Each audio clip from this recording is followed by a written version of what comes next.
Hello everyone. आज हम बात करेंगे ट्रेडिंग अकाउंट के फॉर्मेट कैसे होते हैं। जैसा कि यहाँ पर देखा जा रहा है, पर्टिकुलर्स अमाउंट।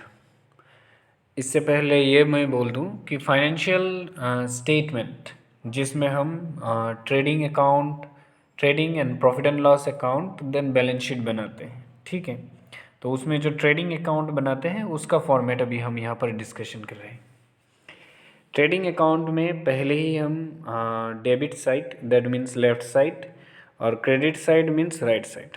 तो पहले हम डिस्कशन करेंगे डेबिट साइड के, लेफ्ट साइड। पहले ही हम एंट्री देते हैं ओपनिंग स्टॉक का, टू ओपनिंग स्टॉक। इसके बाद हम परचेज के एंट्रीज देते हैं, देन डायरेक्ट एक्सपेंसेस, देन अगर प्रॉफिट हुआ तो ग्रॉस प्रॉफिट सीडी। अब जैसा कि तुम लोग देख सकते हो, ओपनिंग स्टॉक यहाँ पर डेबिट साइड में है, तो obviously closing stock credit side में होगा। इसलिए देखो राइट साइड में बाई क्लोजिंग स्टॉक लिखा हुआ है।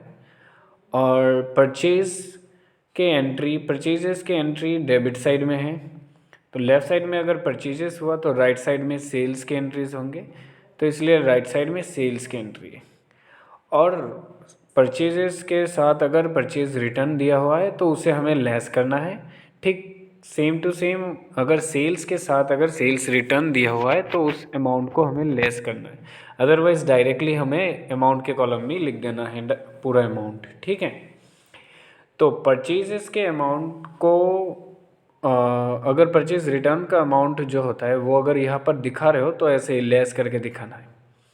और इसे दिखाने का एक और तरीका होता है, वो हम थोड़ी देर में डिस्कस करते हैं। अब हमने डिस्कशन कर लिया ओपनिंग स्टॉक के बारे में, हमने डिस्कस कर लिया क्लोजिंग स्टॉक के बारे में, हमने डिस्कस कर लिया परचेजेस के बारे में, हमने डिस्कस कर लिया सेल्स के बारे में। और एक और चीज़ जो है डायरेक्ट एक्सपेंसेस। जैसे कि ट्रेडिंग अकाउंट में डायरेक्ट एक्सपेंसेस आ रहे हैं, तो इनडायरेक्ट एक्सपेंसेस सब ही आएंगे प्रॉफिट एंड लॉस अकाउंट में, वो हम बाद में डिस्कस करेंगे। अब बात कर लेते हैं कि ट्रेडिंग अकाउंट में आखिर में हमें मिलता क्या है। या तो हमें ग्रॉस प्रॉफिट मिलेगा या तो हमें ग्रॉस लॉस मिलेगा। अगर वो लेफ़्ट साइड में बैलेंसिंग फिगर आता है तो हमें टू ग्रॉस प्रॉफिट सीडी लिखना है, और अगर राइट साइड में बैलेंसिंग फिगर आता है तो बाय ग्रॉस लॉस सीडी लिखना है। अब हम थोड़ा और डिटेल में डिस्कशन कर लेते हैं।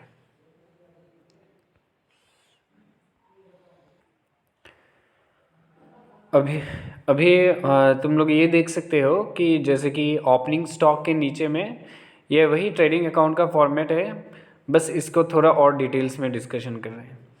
तो ओपनिंग स्टॉक के नीचे देखो इस बार नेट परचेजेस लिखा गया है। ये नेट परचेजेस वही है जो तुमने जो कैलकुलेशन किया था इससे पहले। या तो तुम परचेजेस लिख के परचेज रिटर्न को लेस करके यही फॉर्मेट के अंदर ही दिखाओगे, या तो ये कैलकुलेशन वर्किंग नोट्स में करोगे और डायरेक्ट यहाँ पर टू नेट परचेजेस बोल के वो वाला अमाउंट लिखोगे जो लेस करने के बाद आता है, परचेजेस से परचेजेस रिटर्न को लेस करने के बाद आता है। ठीक वैसे ही सेल्स के एंट्री देखो, यहाँ पर बाय नेट सेल्स लिखा गया है।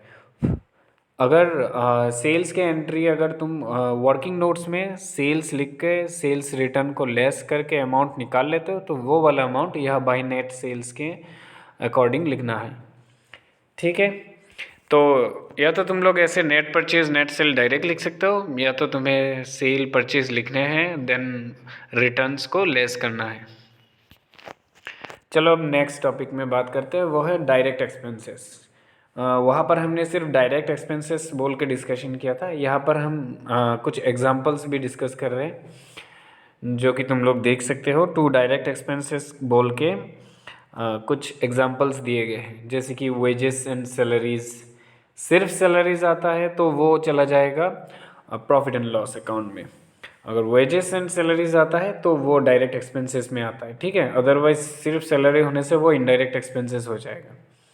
Next motive power, next carries on purchases. इसे कैरीज ऑन परचेजेस को हम कैरीज इनवर्ड भी बोल सकते हैं, और कैरीज आउटवर्ड या फिर कैरीज ऑन सेल्स वो प्रॉफिट एंड लॉस में आएगा।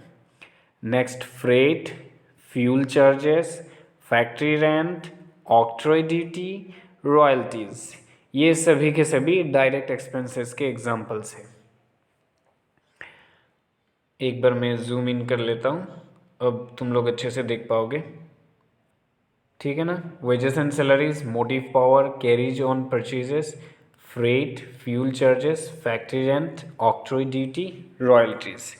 और आखिर में हमने ऑलरेडी डिस्कस कर लिया था, अगर ग्रॉस प्रॉफिट होता है तो हमें लेफ़्ट साइड में लिखना है, और ग्रॉस लॉस होता है तो हमें राइट साइड में लिखना है।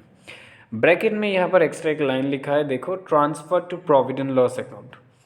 ये वही चीज़ है, यहाँ पर अगर जो भी ग्रॉस प्रॉफिट या ग्रॉस लॉस निकलता है उसे तो हम सीडी लिखते हैं, और उसी को ही हम बीडी लिख के प्रॉफिट एंड लॉस में ट्रांसफ़र कर देते हैं। जैसे कि मान लो कि टू ग्रॉस प्रॉफिट सीडी यह ट्रेडिंग अकाउंट में निकला, तो इसे प्रॉफिट एंड लॉस में जब लेके जाएंगे तब ये राइट साइड में चला जाएगा, हो जाएगा बाय ग्रॉस प्रॉफिट बीडी।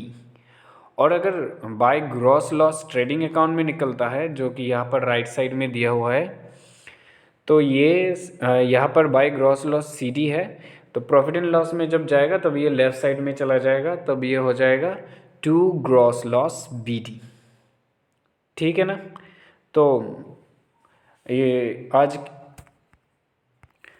तो अभी हमने format of trading account discuss कर लिए, बाद में हम प्रॉफिट एंड लॉस का फॉर्मेट डिस्कस करेंगे। Okay, that's all.